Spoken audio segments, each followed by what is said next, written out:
Salam dəyərli qrup üzvləri, əziz müəllimlər. Bugün yeni bir dərsimizdən danışacağıq. Bugün sizlərə ümumi təlim nəticələri haqqında, məzmun xətti haqqında, alt standart haqqında, inteqrasiya haqqında danışacağıq. Deməli, ümumi təlim nəticələri nədir? Əgər ümumi təhsil pilləsində olan təhsildən danışırıqsa, orada da ümumi təlim nəticələri olacaq. Yəni ümumi sözlüyü bir açar sözdür. Burada yəni ümumi. Bu artıq bir günə və ya bir həftəyə şagirdin öyrənəcəyi deyil. Təhsil alanların il boyu alacağı nəticələrin öncədən ümumi formada öndə olmasıdır. Dərs ilinin sonunadək şagirdin əldə etdiyi bilik və bacarıqların nəticə formasında öncədən əldə olunması, önə gətirilməsi ümumi təlim nəticələridir. Yəni şagird il ərzində hər bir fənn üzrə hansı bacarıqlara sahib olacaq? Şagird il ərzində hansı vərdişlərə sahib olacaq? Məhz bu ümumi təlim nəticələri olacaq. İndi isə mən sizə məzmun xətti haqqında danışacağam, məzmun standartı haqqında məlumat verəcəm. Deməli, öncə məzmun standartı, sonra məzmun xətti. Deməli, əvvəllər bilik yönümlü idi. Biz şagirdlərdə bacarıq deyil, daha çox hafizə yönümlü tapşırıqlara üstünlük verirdik. Yəni, bilik yönümlü idi, müəllim yönümlü idi. Amma indi isə bacarıq yönümlüdür. Yəni, standarta əsaslanır. Deməli, məzmun standartı nədir? Təhsil alanların biliyinə və bacarığına qoyulan dövlət tələbidir. Belə məzmun standartını bir də həm məzmun standartı deyirlər, həm də alt standart deyirlər. Onun tərifi budur. Bilik üstəgəl bacarıq bərabərdir alt standart. Bilik üstəgələk fəaliyyət bərabərdir alt standart. Bilik üstəgələk taksonomiya bərabərdir alt standart. Eyni ilə bunu biz məzmun standartı haqqında da deyə bilərik. Bilik üstəgələk bacarıq bərabərdir məzmun standartı. Bilik üstəgələk fəaliyyət bərabərdir məzmun standartı. Bilik üstəgələk taksonomiya bərabərdir məzmun standartı. Yəni, taksonomiya bir bacarıqdır. Taksonomiya bir ardıcıllıqdır. Sadədən mürəkkəbə doğru iyerarxiyadır. Fəaliyyətdir. Şagirdin biliyini məhz fəaliyyətə, bacarığa çevrilməsidir. Deməli, təhsil alanların biliyinə və bacarığına qoyulan dövlət tələbidir. Biz bu dövlət tələbinin qiymətləndirmə standartında da öyrənmişdik bunu. Deməli, qiymətləndirmə standartına biz kurikulum prinsiplərindən biri olan qiymətləndirmə standartına belə deyirdik. Təhsil alanların nailiyyət səviyyəsinə qoyulan dövlət tələbidir. Deməli, qiymətləndirmə standartı nailiyyətə qoyulan dövlət tələbidir. Məzmun standartı biliyə və bacarığa qoyulan dövlət tələbidir. Burada bir haşiyə çıxacam. Bəzən deyirlər ki, məzmun standartı öncə, yoxsa qiymətləndirmə standartı öncə. Bu sualın cavabı məzmun standartı öncədir. Əgər bir şagirddə bilik və bacarıq formalaşdırmırıqsa, hansı nailiyyəti dəyərləndirəcəyik? Deməli, öncə bilik, bacarıq, sonra qiymətləndirmə standartı, nailiyyət. Deməli, bir şagirddə bilik, bacarığa çevrilməsinə çalışırıq. Yəni, bilik, bacarığa çevrilir. Və o qədər bacarır ki, artıq o vərdişə çevrilir, səriştəyə çevrilir. Sonra biz təhsil alanın nailiyyətini dəyərləndiririk. Deməli, ona görə qiymətləndirmə standartı məzmun standartından əldə olunan nailiyyətin ölçülməsidir. Yəni, nailiyyətin dəyərləndirilməsidir qiymətləndirmə standartı. Dəyərli qrup üzvləri, dəyərli müəllimlər, indi isə sizə məzmun xətti haqqında danışacağım. Məzmun xətti bir ana xəttdir. Yəni, standart nədir? Öncə bunu deyim. Standart bir ölçüdür. Hər şeyin bir standartı var. Baxın, biz bəzən hansısa bir yemək verilişinə baxırıq. Deyirlər ki, bu yemək standartlara uyğun bişirilməyib. Bəzən bir geyim verilişinə baxırıq, bir yarışa. Deyirlər ki, bu geyim standartlara uyğun deyil. Deməli, standart nədir? Bir ölçüdür. Yəni, bu, deməli, fəaliyyətə uyğun deyil. Məsələn, idman geyimidirsə, deməli, orada mütləq idmana aid geyim olmalıdır. Bir ziyafətə gediriksə, ziyafətə uyğun geyinməliyik. Rəsmi məclisə gedəcəksə, ona uyğun olmalıdır. Eləcə də təhsilimiz də elədir. Təhsilimizin ölçülməsi bir standartlar səviyyəsində, standartlar çərçivəsində olmasıdır. Yəni biz nəyi ölçürük? Nə səviyyədə olmalıdır? Deməli, ona görə də məzmun xətti məhz ana xəttir. Yəni hər bir fənnin məzmun xətti var. Azərbaycan dilinin özünün məzmun xətləri var, tarixin özünün məzmun xətləri var, kimyanın, fizikanın ayrıca, biologiyanın ayrıca məzmun xətləri var. Yəni ana xəttdir. Yəni məzmun xətti hər bir fənnin istiqamətlərində var. Mən Azərbaycan dilinə hansı istiqamətlərdə yönələcəm? Məsəl üçün fizikanı hansı istiqamətlərə görə öyrənəcəm? Yəni bu ana xəttdir, istiqamətdir. Məsələn, tutaq ki, bir insan soruşur ki, mən Azərbaycan dilini öyrənmək istəyirəm. Azərbaycan dilini öyrənmək üçün hansı istiqamətlər üzrə öyrənməliyəm? Biz ona belə cavab verəcəyik ki, Azərbaycan dilini öyrənmək üçün sən dinləyib anlamanı bilməlisən. Azərbaycan dilini öyrənmək üçün sən oxumanı bilməlisən. Azərbaycan dilini öyrənmək üçün sən yazmağı bilməlisən. Azərbaycan dilini öyrənmək üçün sən dil qaydalarını bilməlisən. Deməli, Azərbaycan dilinin 4 məzmun xətti var. Dinləyib anlama, oxu, yazı və dil qaydaları. Eləcə də riyaziyyatın da özünə uyğun məzmun xətti var. Tarixin də özünə uyğun məzmun xəttləri var. Deməli, məzmun xətti ana xəttir, məzmun xətt leitmotivdir, məzmun xətt dəyişməzdir. Amma bir fən daxilində dəyişməzdir. Müxtəlif fənlər arasında məzmun xətti dəyişir. Bir fən daxilində dəyişmir. Deməli, hər bir fənnin məzmun xətti bir fən daxilində dəyişmir. Bu nə deməkdir? Bir fən daxilində dəyişmir.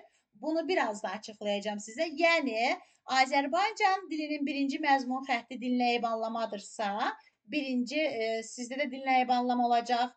3-cü sinifdə də, 1-ci sinifdə də, 3-də də dinləyib anlama olacaq.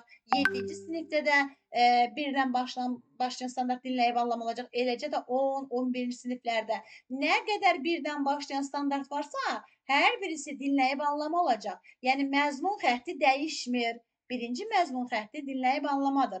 Bir insan birinci dinləyib anlaması olmalıdır ki, sonra oxumağı bacarsın. Çünki dinləyib anlama, birinci dinləmə anlama dünyada meydana gəlmişdir. Ondan sonra oxuma meydana gəlib. Oxumadan sonra yazı meydana gəlib. Yazıdan sonra dil qaydalarını formalaşdırırıq. Buna görə də deməli, bütün məzmun xəttləri bir fən daxilində dəyişmir. Ana xəttir. Fənnin sanki bir onurğa sütunudur, əsasıdır məzmun xətti. Hər bir fənnin zəruri hissəsidir məzmun xətti.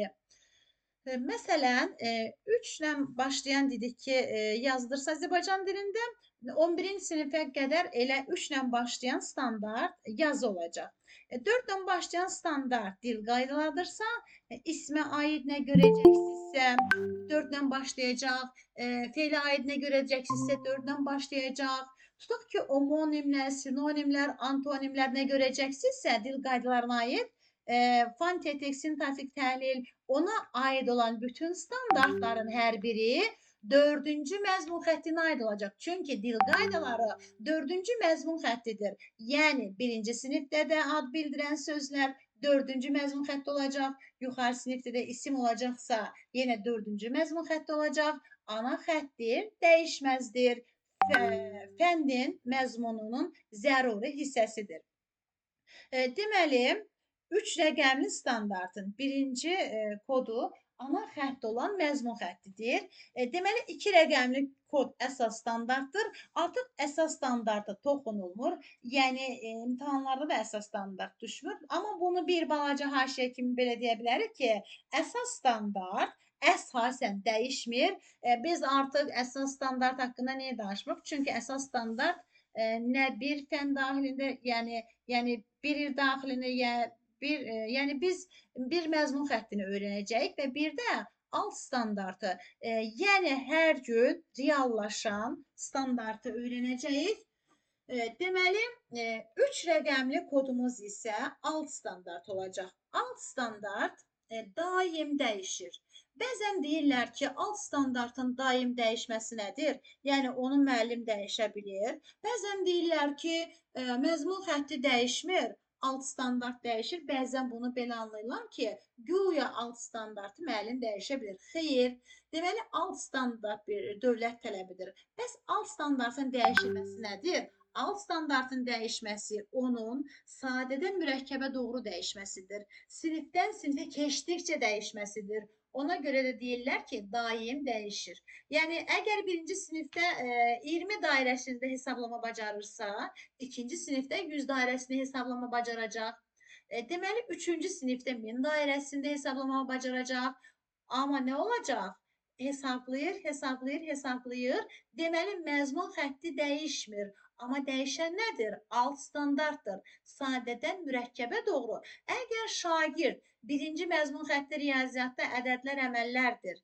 Ədədlər, əməllər. Deməli, ona görə birinci məzmun xəttində əgər şagird deməli 100 dairəsində ədədləri tanıyırsa birinci sinifdə, ikinci sinifdə isə 1000 dairəsində tanıyacaq, üçüncü sinifdə milyon dairəsində tanıyacaq. Amma yenə də ədədlər, əməllər, məzmun xətti dəyişməyəcək. Çünki birinci məzmun xətti ədədlər, əməllərdir.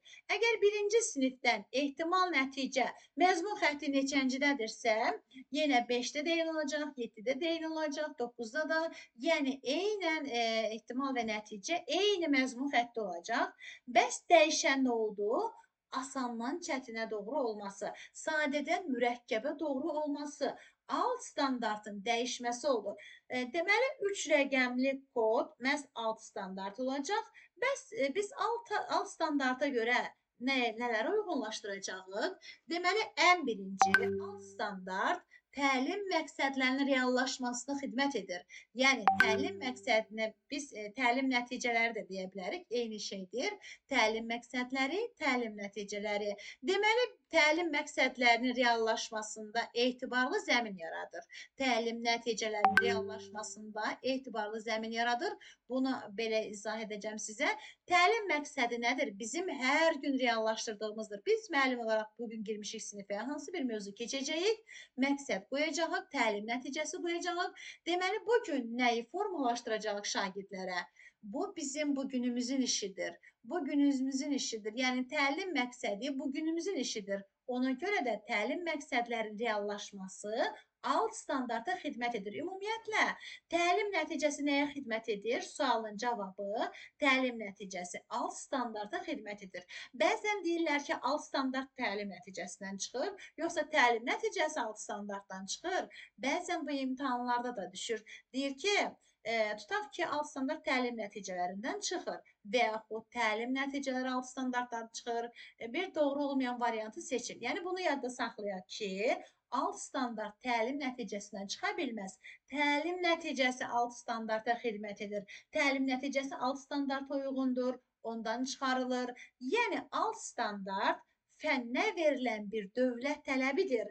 Alt standart təhsil alanın biliyinə və bacarığına qoyulan dövlət tələbidir. Ona görə də bu bizə dövlət tərəfindən hazır verilir. Müəllim heç bir standart dəyişmir. Məsəl üçün, biz belə üzrlə səbədim bir də çay içim. Bir dəqiqə.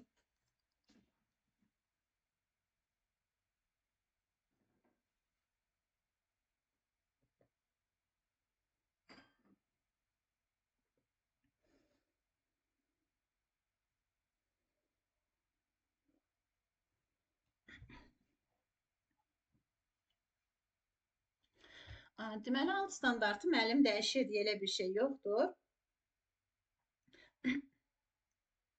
Alt standart dövlət tələbidir. Şagirdin təhsil alanının biliyinə və bacarığına qoyulan dövlət tələbidir. Deməli, alt standartın hansı funksiyaları oldu? Bir funksiyasını dedim. Deməli, təlim məqsədlərinin reallaşmasında etibarlı zəmin yaradır. Yəni, bugün mən hansı məqsədimi reallaşdıracamsa, məhz o alt standarta xidmət edəcək. Alt standart mənə nə deyilibsə, odur. Biz ayrıca olaraq günlük planlaşma keçəndə təlim nəticələri haqqında ayrıca izah verəcəm orada. Təlimin nəticələrinin smart olması haqqında. Smart sözün mənası nədir? Onu biz ilk planlaşmada, cari planlaşmada, perspektiv planlaşmada keçəndə onu biraz da geniş şəkildə izah edəcəm sizə.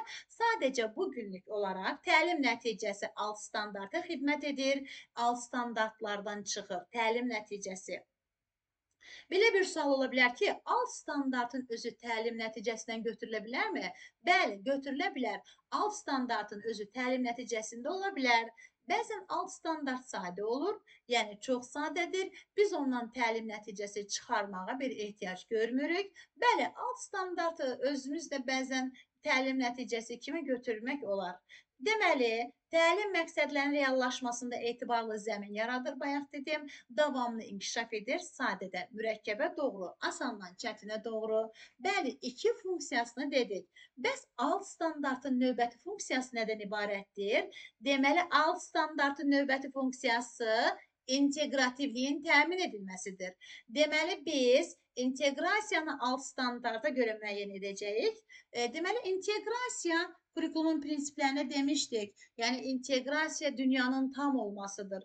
Dünyanın bölünməz olmasıdır. Dünyanın bölünməz olmasının, tam olmasının şagird beynində canlanmasıdır. Yəni, dünya tamdır, bütün fənlər bir-biri ilə əlaqədardır, bütün fənlər həyatla əlaqədardır. Deməli, bunun məhz toplusu inteqrasiya adlanır. Bəli, inteqrasiya alt standarta xidmət edir. Nəyə görə? Çünki bugün tutaq ki, mən tarix müəllimiyəm. Əgər dərsimi coğrafiya əlaqələndirirəmsə, inteqrasiya edəcəmsə, alt standartına xidmət eləyəcəm.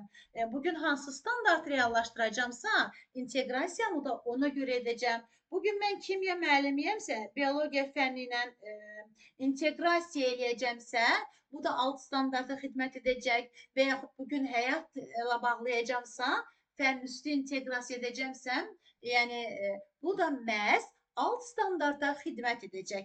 Deməli, inteqrativlik hansı standarta aiddir, nəyə aiddir? Əlbəttə ki, alt standarta və ya məzmun standartına. Elə alt standartın bir adı da məzmun standartıdır, əzizlərim. Deməli, alt standarta sonra nələr aiddir? Alt standarta təlim strategiyaları aiddir. Təlim strategiyaları öncə, əziz müəllimlər, sizə strategiya sözünün mənasını açıqlayacağım. Bəzən deyirlər ki, bəzi insanlara deyirlər ki, yaxşı strategiya işlətdi. Yəni, filan ölkənin rəhbəri güclü strategiyası var. Elə bizim Azərbaycan dövlətinin prezidenti cənab İlham Əliyevin güclü strategiyası buna bariz nümunədir. Elə 44 günlük müharibədə həm jurnalistləri susturmaq, həm dövlət, xalq birliyi, həm rəhbər xalq birliyi ən güclü bir strategiyadır. Ölkəni idarə etmək, baxın, aşpazlar belə müharibəyə getməyə hazır idi. Hamı müharibəyə getməyə hazır idi. Bu bir strategiyadır. Bu güclü ölkənin, güclü rəhbərinin strategiyasıdır. Eləcə də ən yaxşı strategiyası olan məktəb rəhbəri ola bilər. Elə bir strategiyadan istifadə edə bilər ki, məktəbi ən nümunəvi məktəb ola bilər. Yəni, ən geridə olan nəticələrinə görə necə ayağa qaldıracaqsa, yəni valideyn məktəb birliyi yaradarsa, müəllimlərə olan güclü strategiyası olacaqsa o direktorun, məsəl üçün güclü strategiyası varsa, məktəb ən güclü məktəblər cərgəsində ola bilər. Bir ailə başçısının strategiyası ola bilər. Elə edər ki, onun evladları ən nümunəvi evladlar ola bilər. Hər kəsə nümunə olacaqlar, amma başqa bir ailə başçısı eyni o strategiyadan istifadə etsə, o başqa strategiya işlədir. Deməli, burada nə var? Hər bir kəs özünə uyğun, öz yaşamına uyğun strategiyalardan istifadə edəcək. Kimsə kimdənsə bəhsəyə girməyəcək. Ona görə də strategiya nədir? Hər kəsin cızdığı bir yol, hər kəsin cızdığı bir iş, metoddur, istifadə etdiyi üsuldur, istifadə etdiyi resurslardır, onun strategiyasıdır. Yəni, müəllim nədən istifadə edəcək? Hansı yoldan? Məsəl üçün, bir ata övladı ilə ciddidir, çünki o övladlarına biraz yumuşaq davransa, övladları xəttdən çıxacaq. O elə strategiya ilə gedir. Amma başqa bir valideyn isə, mən çox ciddi olsam, mənim övladlarım qorxusundan mənə heç bir söz deməyəcək. Mən yumuşaq tərəfi seçirəm. Yəni onun övladları başqa cür xəssiyyətlidir. Deməli bu bir ailə başçısının strategiyasıdır. Bu bilir ki, necə yanaşacaq. Yəni bir məktəb rəhbəri, bir təlim strategiyası necə olacaq? Məsəl üçün bir müəllim bu gün mən görəsən iş formalarından, cütlərli iş formasından, yoxsa qrup işindən, yoxsa kollektiv bu mənim strategiyamdır. Mən bugün karuseldən mi istifadə edim? Zigzag mı, beyin həmləsimi, hansı üsuldan, debatdan mı istifadə etsəm yaxşı olar? Yoxsa 3-2-1 üsulundan? Bu da mənim strategiyamdır. Yox, filan müəllim, Ayşə müəllim bu üsuldan istifadə edir, mən də istifadə edim. Belə bir şey yoxdur. Və o onun strategiyasıdır. Amma sən özünə məxsus başqa bir strategiya seçə bilərsən. Deməli, ona görə strategiya nə oldu? Metod, üsul, yəni bizim seçdiyimiz hansı ki cızdığımız xət bizim işimizdən ibarətdir bu.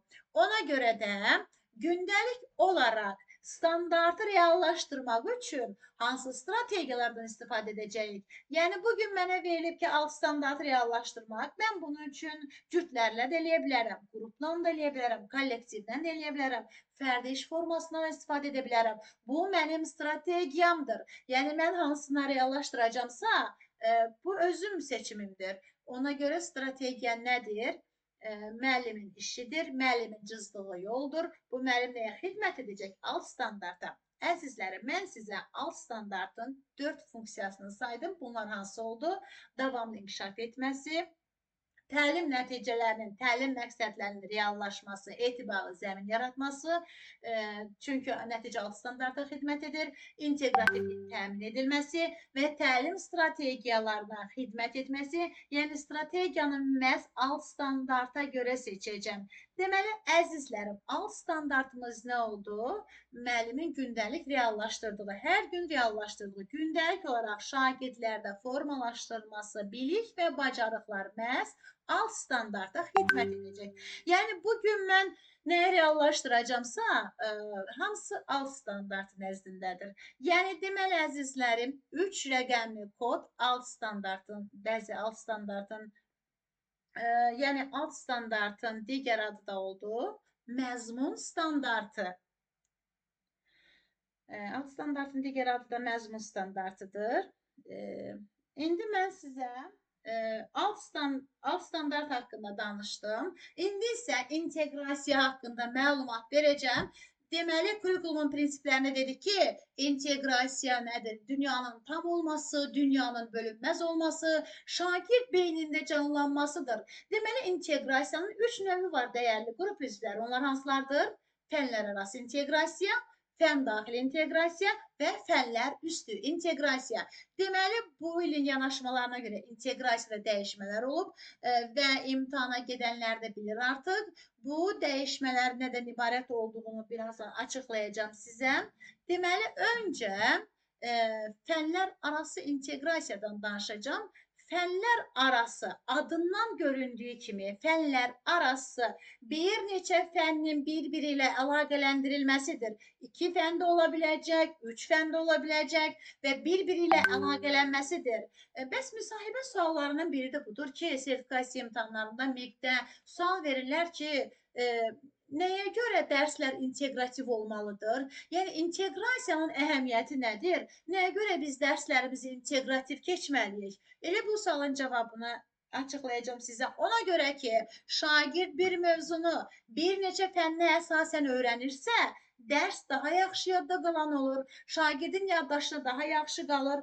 Məsələn, bu günlərim biz 2 alma mövzusunu ibtidai sinifdə şagirdlərə keçiriksə, şagird almanın rəsmini də çəksə, aplikasiya hazırlasa rəngli kağızlardan almanın və yaxud da alma sözünü fonetik təhlil etsən, almaya bənzər, tutaq ki, filmindən danışsaq, alma haqqında mahnı oxusaq, bu niyə onun yadından çıxsın? Bir mövzunu artıq bir neçə fənnə əsasən biz şagirdə çatdırırıqsa, bu daha yaxşı yadında qalacaq. Yəni,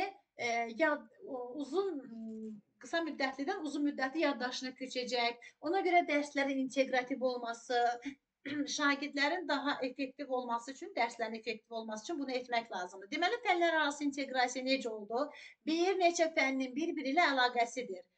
Biz şagirdlərə vətən müharibəsi haqqında dərs keçiriksə tarixdən, şagird vətən haqqında şeir söyləyirsə, vətən haqqında mahnı oxuyursa, əlbəttə ki, bu artıq musiqi ilə tarix inteqrasiyası olacaq. Bugün əgər biz riyaziyyatda üçbucağı, perimetr mövzusunu keçiriksə, şagirdə sual versək ki, üçbucağın perimetri ismi birləşmədir, yoxsa fe'li birləşmədir Azərbaycan dilində. Bunu deyiriksə, əlbəttə yenə o Azərbaycan dilindən inteqrasiyası olacaq. Riyaziyyatın inteqrasiyası. Əgər biz kvadrat sözünü tutaq ki, kvadrat keçirik riyaziyyatdan, kvadrat yəni fərqlənən sözdür və fərqlənməyən sözdür soruşuruqsa Azərbaycan dilindən, deməli inteqrasiya etmiş oluruq Azərbaycan dilinə. Bir neçə fənnin bir-biri ilə əlaqəsidir. Bu daha yadda qalan, daha effektiv nəticə olur. Deməli, fənlər arası inteqrasiya bir neçə fənnin bir-biri ilə əlaqələndirilməsidir. Növbəti inteqrasiya fən daxili inteqrasiyadır, əzizlərim. Fən daxili inteqrasiya iki yerə ayrılır. Fən daxili şaquli inteqrasiya, fən daxili üfüqi inteqrasiya. Deməli, fən daxili şaquli inteqrasiya nədir? Şaquli sizi verir ki, düz xət dikinə duran, hündür, uzun, düz xətdir. Yəni, artıq istiqaməti düzdür. Amma üfüqi isə mailidir. Belə üfüqi. Deməli, fən daxili şaquli inteqrasiya eyni fənnin daxilində aşağı siniflə yuxarı sinifi əlaqələndirməkdir. Tutaq ki, bugün 4-cü sinifdə çox rəqəmlilərin toplanmasını keçirik. Məsələn, milyon dairəsində 6 rəqəminin toplanmasını keçirik və əziz şagirdlər, aşağı sinifdə biz 35-in üstünə 18-i necə gəlirdik? Bax, bunu necə gəlirsinizsə, 33.515 üstünə, yəni 42.718-i də elə gəlir. Yəni, nə elədik biz? Məsələn, eyni fənnin daxilində aşağı siniflə yuxarı sinifi əlaqələndirmiş oluruq. Yəni, siniflər arası inteqrasiyada deyirlər buna. Eyni fənnin daxilində. Bugün biz kimya müəllimi olaraq, məsələn, 9-cu sinifdə bir mövzu keçirik və şagirdə mövzunu 8-ci sinifdəki bir mövzu ilə əlaqələndiririk. Eyni fənnin daxilində. Fən daxili şaquli inteqrasiyadır.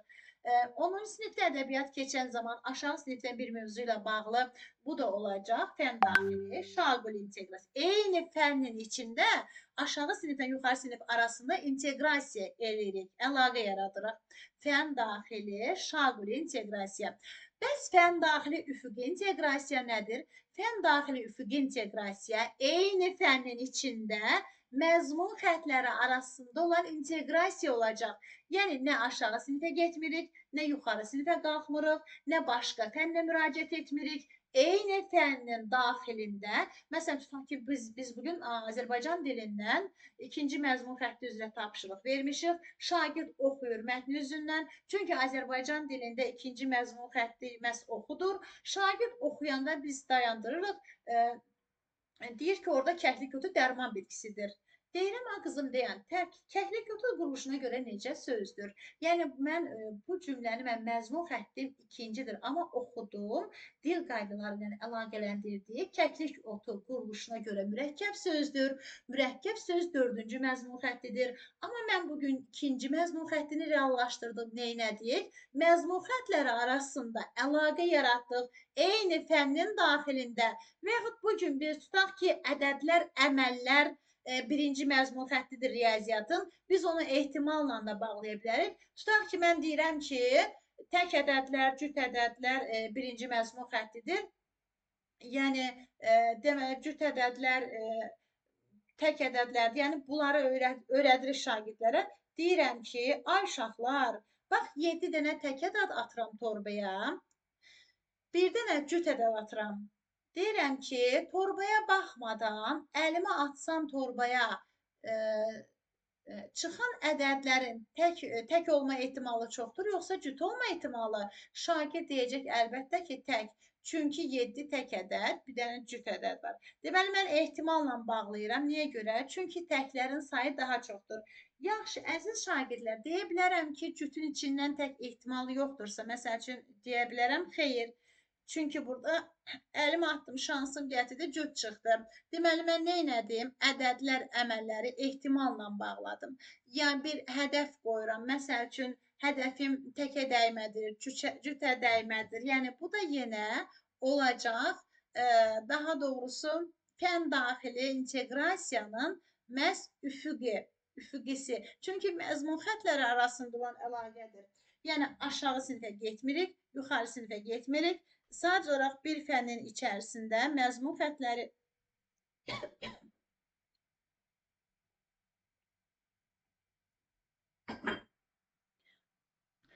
yəni bunu biraz da lori dildə deyəcəm sizə, tam yadınızda qalsın. Baxın, tutaq ki, bir binaya giririk, bir binanın blokudur. Giririk binanın blokuna, deməli, eyni blokun içində 3-cü mərtəbədən 4-cü mərtəbəyə qalxırıqsa, deməli, fən daxili şaqulidir.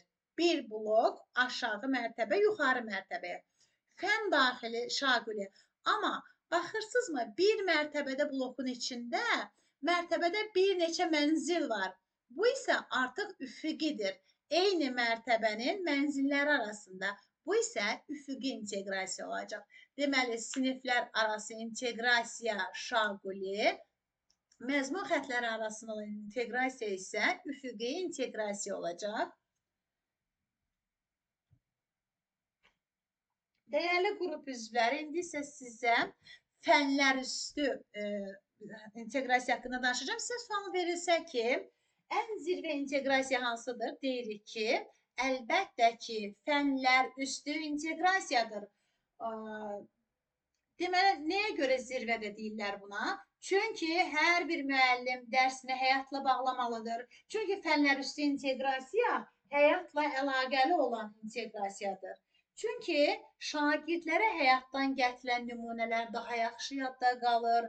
Nəinki fəndən, kitabdan oxuduqları, amma babasından eşitdikləri, yolda gördükləri, rastlaşdıqları hadisələr daha yaxşı yadda qalır. Nəinki kitabdan oxuduqları, nəinki başqa fəndən öyrəndikləri. Bugün biz əgər şagirdlərə dostluq haqqında bir mövzu keçiriksə, onu isə öz dostun haqqında danış deyiriksə, kitabdakından da gözəl danışacaq. Niyə biz dost deyirik, niyə düşmən demirik? Dost necə olmalıdır? Hər kəs öz dostundan danışsın, onun yadında daha yaxşı qalacaq.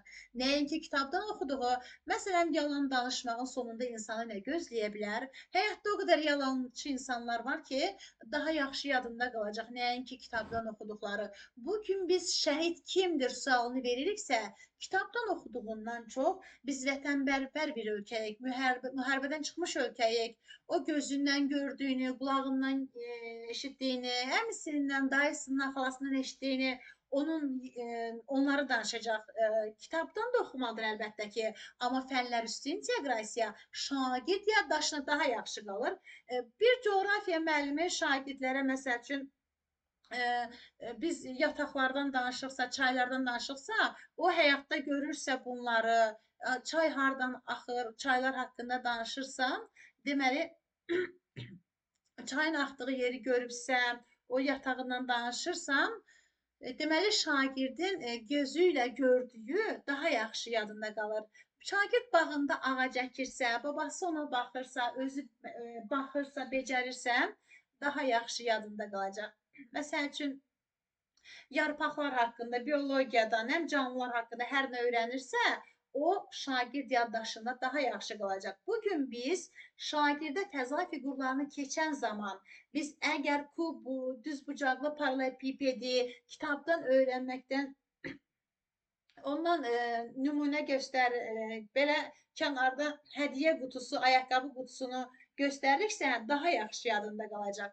Yəni, paralelepiped şəklində belə fiqurlar göstəririksə, daha yaxşı yadında qalacaq. Ona görə ki, onun yadında qalacaq silindir formasında banka, stəkan, nəinki kitabdan öyrəndiyi, həyatdan göstərilən nümunələrlə yaddaşına həkk olacaq. Ona görə fənlər üstü inteqrasiya məhz zirvə inteqrasiya adlanır. Şagirdin yadında daha yaxşı qalacaq.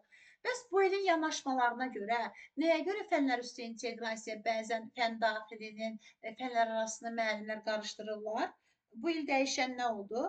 Tutaq ki, müəllim şagirdlərə, məsəl üçün, belə bir test çıxır qarşınıza, deyir ki, şagird deməli bağından, məsəl üçün, meşədən topladığı göbələyi, şagird meşədən topladığı göbələyin rəsmini çəkir, plastilindən göbələk hazırlayır. Burada əvvəllər biz bunu meşə sözü olduğuna görə fənlərüstü götürürdük. Baxın, görün necə deyirəm. Şagird meşədə topladığı göbələyin rəsmini çəkir və plastilindən hazırlayır. Əvvəl bu fənlərüstü deyirdi, hər kəs deyirdi. Testlərdə də belə idi. Nəyə görə deyir ki, şagird meşədən toplayır da, həyatda görür, edir də. Amma bu şagird kimdir? Şagird üçüncü şəxsdir. Deməli, o. Bu şagird əvəzinə o və qadın və kişi cinsi ola bilər. Şəbnəm də ola bilər, Firuz da ola bilər, yəni Leyla da ola bilər, Elşən də ola bilər. Yəni o.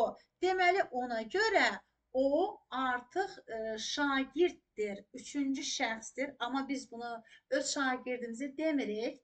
Baxın, sizi bayaq çəkdiyim nümunə şagird meşədən göbələk toplayır, rəsmini çəkir, plastilindən hazırlayır və yaxud da rəngli kağızdan. Bu fənlər arası inteqrasiya olacaq. Fənlər üstü deyil. Nəyə görə? Çünki burada texnologiya ilə təsviri incəsənəti inteqrasiya oldu. Bəs deyirsiniz ki, nəyə görə biz deyirik ki, meşədən toplayır? Niyə bunu fənlər üstü götürmədik? Ona görə ki, o bizim şagirdimiz deyil. O bir şagirddir, testdə verilən üçüncü şəxs. Fənlər üstü inteqrasiya, yəni bizim şagirdlərimizdə formalaşdırılan həyati bacarıqlardır. Amma mən şagirdlərimə desəm ki, əziz şagirdlər, bugün gedin, həyətinizdən tutaq ki, yarpaq toplayın ağaclardan. Deyirəm, Anar, Elşən, Vüsalə, Nərmin, əziz bağlarım, gedin bağınızdan yarpaq toplayın. Herbari hazırlayın. Sonra onların rəsmlərini çəkin, plastildən hazırlayın, rəngli kağızdan hazırlayın. Yəni bunu mən Azərə, Elşənə, Nəriminə demişəm öz şagirdlərimə ki, gedin, toplayın, edin. Fənlər üstü olacaq. Nəyə görə? Çünki onu mən şagirdimə deyirəm. Şagirdlərim gedib eləyir. Amma mən öz şagirdlərimə deyirəm. Uşaqlar, gedin evinizdə kvadrat formalı xalçanız varsa, pəncərəniz var, gedin onun şəklini çəkin, gətirin. Bəli, artıq o həm fənlər üstü olacaq, həm də kvadratın təsvir incəsənətlə əlaqəsi olacaq. Fənlər üstü olacaq, fənlər arası olacaq. Çünki kvadrat riyaziyyatdadır və onun rəsmini də çəkəcəksə, təsvir incəsənətlə bağlı olacaq, xalça rəsmi çəkəcək kvadrat formasında. Həm də şagird evində əşyalar axtaracaq, həyatla bağladım. Yəni evində tablo axtaracaq, xalça axtaracaq, pəncərə axtaracaq, qapı axtaracaq. Deməli, bu artıq o evində olan əşyalardır. Bunda hətta fənlər üstü də var. Baxın, desəm ki, şagird evində kvadrat formalı əşyaların şəklini çəkir və onu rəngli kağızdan hazırlayır. Bu şagird dedim. Artıq bu fənlər üstü olmayacaq. Nəyə görə? Şagird üçüncü şəxsdir. Artıq o oldur, o edir. Bax, bu kiminsə şagirdidir. Yəni, bəlkə bir Fransada olan şagirddir və yaxud da Amerikada olan şagirddir, Türkiyədə olan şagirddir. Axı o şagirddir. O şagird, həyat sizin, məsəl üçün, orada sizi aldatmasın. Məsəl üçün, uşaq bağına gedir, meşəyə gedir, hara gedir, parkda görür. Yəni, nə olsun ki, görür? Bu bizim şagirdimiz deyil. Fənlər üstü inteqrasiya, o inteqrasiyadır ki, biz öz şagirdlərimizdən o həyati bacarığı formalaşdırmalıyıq. Yəni, o hansısa bir ölkədə, hansısa bir məktəbin şagirdi ilə bağlı deyil. Yəni, burada diqqətli olmalıyıq xırdalıqlara görə. Bunu testlər üzərində də izahlarımızda da deyəcəyik bunu. Daha sonra başa düşəcəksiniz. Bugün inteqrasiya haqqında danışdıq. İnteqrasiya, ümumiləşmə gətirəcəm. Ümumiyyətlə, dərsin sonuna açıqlama verək nə keçdik? Ümumi təlim nəticələri haqqında danışdım. Dərs ilin sonuna kimi formalaşdırılan bilik bacarıqların ortaya çıxarılmasıdır. Məzmun standartı haqqında danışdıq. Təhsil alanların biliyinə və bacarığına qoyulan dövlət tələbidir. Məzmun standartı həm də alt standartdır. Məzmun xətti ana xəttir, birinci koddur, leytomotivdir. Bir fən daxilində dəyişmir. 3 rəqəmli kod alt standartdır. Alt standartın hansı funksiyaları var? təlim məqsədlərinin, təlim nəticələrinin reallaşmasında etibarlı zəmin yaradır, davamlı inkişaf edir, inteqrativliyi təmin edir və strategiyalarında alt standarta xidmət edir. Yəni, bugün hansı strategiyadan istifadə edəcəmsə, o mənim alt standartıma aid olmalıdır və standartım reallaşmalıdır. Yəni, Lori dildə desək, standartımı reallaşdıracağım, istərəcəm rəqslə öyrədəcəm, rəsmlə öyrədəcəm, oyunla öyrədəcəm, hər necə edəcəmsə, standartım reallaşsın. Yəni, belə bir haşiyə çıxacam sizə, əzizlərim. Bir dəfə bir məktəb şagirdi var idi. Məsəl orada mən müəllimi deyəkdim. Müəllim var ki, Azərbaycan dili musiqi ilə inteqrasiyasını yazmışdı, düzdür, müəllim yazmışdı. Mən orada gördüm ki, təsvirincə sənətdə şagird bir şey etmir orada. Sonra baxdım ki, müəllim qrup işi verir uşaqlara və qrup işi verən zaman kənarda müəllim rəsm çəkir. Şagird qrup işi işləyənə qədər müəllim kənarda rəsm çəkir və orada yazıb ki, Azərbaycan dili ilə təsvirincə sənətin inteqrasiyası. Baxın, bu heç vaxtı inteqrasiya ola bilməz. Çünki biz inteqrasiyanı şagirdin bacarığına əsasən edirik. Yəni, müəllim orada rəsm çəkəcək, müəllim mahnı oxuyacaq, müəllim orada idman edəcək, nə eləyəcək? Bunu inteqrasiyaya aidiyyatı yoxdur. Yəni, biz inteqrasiyanı məhz şagird bacarığı üzərində etməliyik. Bir müəllim ola bilsin ki, fortepiano da ifadə edə bilər, şagird qrup işində edə bilər. Amma qrup işində müəllimin fasilitator kimi nəzarəti olmalıdır. Müəllimə işdə etməməlidir, hamısı uşaq etməlidir. Yəni, bu bacarığını ortaya qoymalıdır. Amma biz deyə bilmərik ki, Azərbaycan dilindən musiqinin belə inteqrasiyada ümumiyyətlə müəllim sadəcə olaraq kənardan baxmalıdır. Yəni, hansı ki, mən deyirəm ki, oturub orada müəllim çəkirdi, bu düzgün deyil. Və mən orada müəllimə irad tutmuşdum ki, o sizin uşağın bacarığı deyil. Yəni, bu sizin müsbətinizdir. Yəni, bu sizin bu inteqrasiyanın buna aidiyyəti olmadığını söyləmişdim. Ona görə ki, deyirəm ki, bəzən müəllimlər yanlış edirlər. Özü nəyisə gedir, mahnı oxuyur, rəsm çəkir, yazır orada Azərbaycandan filan dərsi inteqrasiya etdik, işlədik deyə. Yəni, biz müəllimin bacarıqlarının inteqrasiyasını etmirik. Şagirddə formalaşdıran bacarıqları inteqrasiya etməliyik. Deməli, əzizlərim, inteqrativlik də məhz alt standarta xidmət edir. Bugün mən necə istəsəm mahnı ilə, istəsəm rəqslə, istəsəm oyunla, hər şeylə edə bilərəm, yetər ki, alt standartım reallaşsın. Deməli, inteqrasiyadan danışdıq. İnteqrasiyanın 3 növü var. Fənlər arası inteqrasiya, fən daxili inteqrasiya, fənlər üstü inteqrasiya. Fənlər arası bir fəndən digər fəndən əlaqəsidir. Fənlər arası inteqrasiyadır. Fən daxili inteqrasiya özü iki yerə ayrılır. Fən daxili şaguli, aşağı sinifdən yuxarı sinif əlaqələndiririk. Fən daxili üfüqi, eyni fən daxilinin içərisində məzmun xəttini əlaqələndiririk. Fənlər üstü inteqrasiya. Zirvə inteqrasiyadır, həyatla əlaqələndiririk. Şagirdlərdə həyati bacarıqları formalaşdıran bir inteqrasiyadır. Biz niyə zirvə deyirik ona?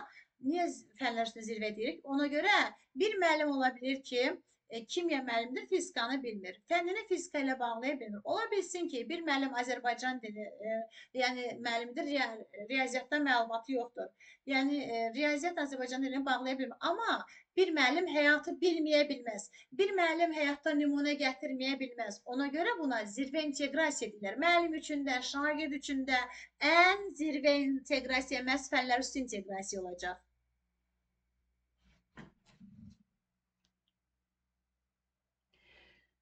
Əziz xanımlar, izahımız bu qədər. Sizə nə qədər anlaşıqlı oldu bilmirəm. Yəni, ona görə mən deyirəm ki, ilk olaraq, ilk başlanğıcdan hər hansı bir ilk dəfə eşitdiyin dərsi anlaşıqlı olmaya bilər. Bəlkə sizə qaranlıq qalan nəsə ola bilər. Həm saatın gec olmağı ilə ola bilər, yorğunluğunuz baxımı ola bilər. Deməli, səs bir dəfə hələ siz, bəlkə də tam olaraq bilmirəm, yəni bu haqda necə informasiyanız vardı, yoxdur. Bir dəfə dinlədiniz, bir-iki dəfə kitabdan oxuyursunuz, Məsəl üçün, bir-iki dəfə də səsi dinlədikdən, sual cavab etdikdən sonra, test işlədikdən sonra özünüz də özünüzə görəcəksiniz ki, ilk dəfə dinlədiyiniz zaman heç bu qədər anlaşıqlı olmamışdı.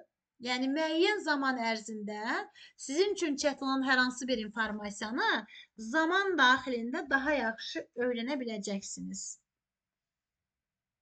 Yorucu olmadı ki sizin üçün? Necə oldu?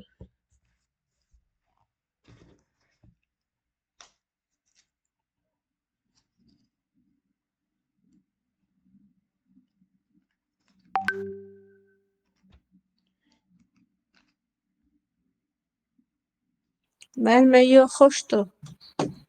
Onda mən qrupa əlavə eləyərsiniz siz. Bu səsi atacaqsınız da yəqin. Bəli, bəli, göndərəcəm. Yaxşı müəllimə, oldu. Sağ ol. Bir də bunu demək istəyirəm, əziz xanımlar. Sizdə Time kitabı varmı? Bəli, var. Ay, sağ ol. Amma Deməli, məsəl üçün mən hər dərsin PDF-ini göndərə bilərəm sizə. Bilirsiniz necə olur? Hər dərsin PDF-i müəyyən zaman lazımdır ki, gedəsən, çıxardasan, o vərəq orada qalır, bu vərəq burada qalır. Nə bilim, həm də əlavə xərcə səbəb olur. Ona görə Time test kitabı və özüm materiallı kitabı da, yəni vəsaiti və toplusu. Ancaq oradan keçəcək. Mən sizə Time test kitabındakı testlərin səhifəsini deyərəkdən izahını verəcəm o testlərində. Ola bilər, məsəl üçün testi qoyub öz qabağınızda oxuyub ya izahı dinləyə də bilərsiniz. Yəni daha rahat olurdu onda öyrənmək. müəllimə, məndə 2023 nəşrdir. Problem var, yeni nəşr alın. Təzəsini alın. Biraz heç nə olmaz da. Bilirsiniz necədir? Adi məsəl üçün mən tarix müəlliməsiyəm. Bütün kitablar yenilənir ildən ilə. Mütləq yenisini alırıq.